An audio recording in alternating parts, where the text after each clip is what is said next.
Hello guys, welcome to the Study GS Education. और आज हम देख रहे हैं कि ब्रिटिश शासन का भारतीय अर्थव्यवस्था पर क्या प्रभाव पड़ा। पिछली वीडियो में हमने उसके वाणिज्यिक चरण पर चर्चा की थी और इस वीडियो में हम उसके औद्योगिक मुक्त व्यापार और वित्तीय पूंजीवाद, ये दो चरण हम इस वीडियो में देखने वाले हैं। तो जो औद्योगिक चरण है वो 1813 से स्टार्ट होकर 1858 तक रहा। 1813 में कंपनी की व्यापारिक गतिविधियों को भारत में समाप्त कर दिया गया था।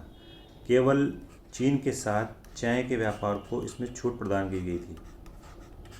और 1833 में इस जो चीन के साथ जो व्यापार के लिए छूट दी गई थी, इसको भी समाप्त कर दिया गया। तो समस्त व्यापारिक गतिविधियों को इसमें समाप्त कर दिया गया था। तो भारत का बाजार के रूप में इस युग में इस्तेमाल हुआ। ब्रिटिशों द्वारा पहले क्या किया, जितना भी भारत का जो हस्तशिल्प था उसको समाप्त किया गया। जैसे हथकरघा हुआ, भारत के चरखे, इसको समाप्त किया गया। और उसके बाद ब्रिटेन से जितना भी निर्मित माल था, जैसे कपड़े, उसकी भारत में बाढ़ ला दी और भारत से कच्चा माल ब्रिटेन को निर्यात किया गया।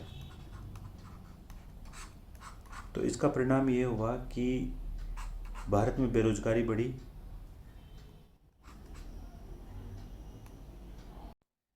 इस समय भारत का उपयोग ब्रिटेन की मशीन निर्मित वस्तुओं के एक बाजार के रूप में किया गया था। ब्रिटेन पर निर्भर एक ऐसे उपनिवेश के रूप में करना चाह रहा था जो ब्रिटेन के उद्योगों के लिए कच्चा माल और खाद्यान्नों का उत्पादन एवं पूर्ति कर सके। तो गाइस, सबसे पहले समझते हैं कि भारत में अनुद्योगीकरण की अवस्था कैसे उत्पन्न हुई। इसको समझने से पहले हम समझते हैं अनुद्योगीकरण का क्या मीनिंग है। अनुद्योगीकरण मतलब डी इंडस्ट्रियलाइजेशन। इसमें जो पहले से जो स्थापित उद्योग हैं उन उद्योगों का पतन इसके अंतर्गत होता है। तो अगर इसकी जो विपरीत स्थिति है वो है औद्योगिकरण की स्थिति। इसमें जो है नए नए उद्योगों की स्थापना की जाती है। तो ये तो जो व्यवस्था थी ये ब्रिटेन में थी, वहाँ पर नए नए उद्योग स्थापित किए जा रहे थे। और ये जो पतनशील व्यवस्था थी ये भारत में थी, क्योंकि भारत में पहले से स्थापित उद्योगों को नष्ट किया जा रहा था। भारत में जो इसका समय रहा वो रहा 1800 से 1850 के आसपास। और इसमें जो भारतीय परंपरागत हस्तशिल्प था उसका पतन हुआ। भारतीय जैसे हथकरघा या भारतीय चरखे, जो भारत के परंपरागत हस्तशिल्प उद्योग थे, उसका पतन स्टार्ट हो चुका था। जैसे जैसे उसका पतन स्टार्ट हुआ उससे भारत में निर्धनता और बेरोजगारी का जन्म हुआ, क्योंकि लोगों के पास अब कुछ काम करने के लिए नहीं था। और रेलवे का निर्माण इस काल में हुआ। रेलवे के निर्माण का कारण ये था कि चूँकि ब्रिटेन भारत को एक बाज़ार के रूप में देख रहा था और उस बाज़ार की पहुंच को गांव-गांव तक पहुंचाने के लिए भारत में ब्रिटेन ने रेलवे का आविष्कार किया। और जो दूर दराज तक सेना को पहुंचाने के लिए भी ब्रिटेन ने रेलवे का आविष्कार भारत में किया था। क्योंकि भारतीय परंपरा का जो शिल्प के सबसे बड़े खरीदार थे भारतीय शासक या बड़े जमींदार। अब उन बड़े जमींदारों को अंग्रेजी शासन ने समाप्त कर दिया था, जिसकी वजह से इसकी मांग भी कम हो गई थी। भारत में जो परंपरागत शिल्प थे उसकी भी मांग कम हो गई थी। इसकी वजह से भारतीय उद्योगों का पतन प्रारंभ हो चुका था। और भारतीय उद्योगों को पतन ला करके ब्रिटेन ने अपने मशीन निर्मित मालों को बाजार में पहुंचाना स्टार्ट किया। अब भारतीय बाजार में ब्रिटेन निर्मित मालों को देखा जा सकता था। अब अगला जो हमारे पास टॉपिक है वो है वित्तीय पूंजीवाद।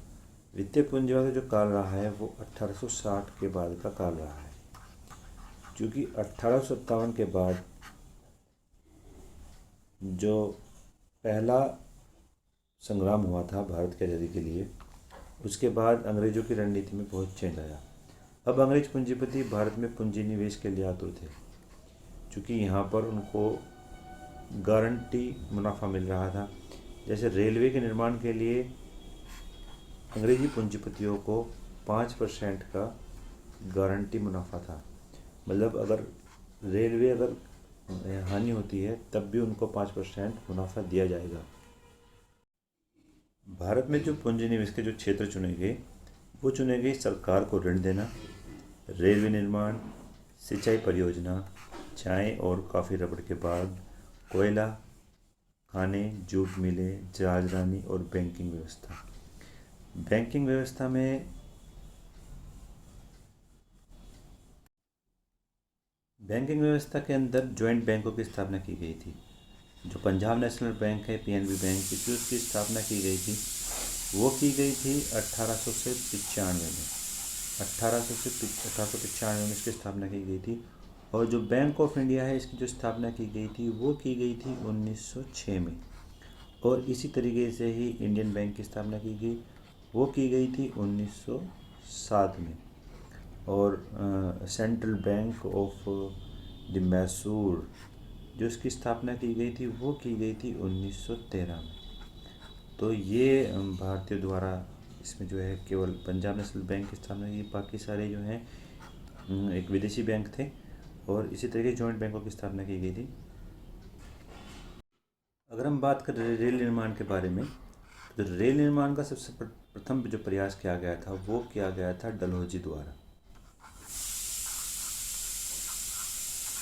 डलहौजी द्वारा 1854 में मुंबई से थाने के बीच प्रथम रेल चलाई गई थी। मतलब प्रथम जो ट्रेन चलाई गई थी मुंबई से थाने के बीच चलाई गई थी 1854 में। लेकिन यहाँ पर एक पॉइंट ये भी है कि जब सबसे प्रथम जो रेल चलाई गई थी वो जो गंग नहर बन रही थी रुड़की में, गंगा नहर, वहाँ पर की जो मिट्टी निकलती थी उस मिट्टी को ले जाने के लिए भी प्रथम जो ट्रेन चलाई गई थी वो चलाई गई थी रुड़की में। तो अगर जो सवारी जो ट्रेन है की बात करें तो मुंबई से थाने के बीच चलाई गई थी प्रथम जो ट्रेन चलाई गई थी। अगर 1900 में सबसे ज़्यादा विस्तार हुआ है रेलवे का। अगर ये प्रश्न आता है कि किसके शासनकाल में सबसे अधिक प्रसार हुआ है रेलवे में, तो वो है 1900 में। 1900 में करजन के काल में सबसे ज़्यादा विस्तार हुआ है रेलवे का। और इसी बीच कुछ प्रयास भारतीयों द्वारा भी किया गया।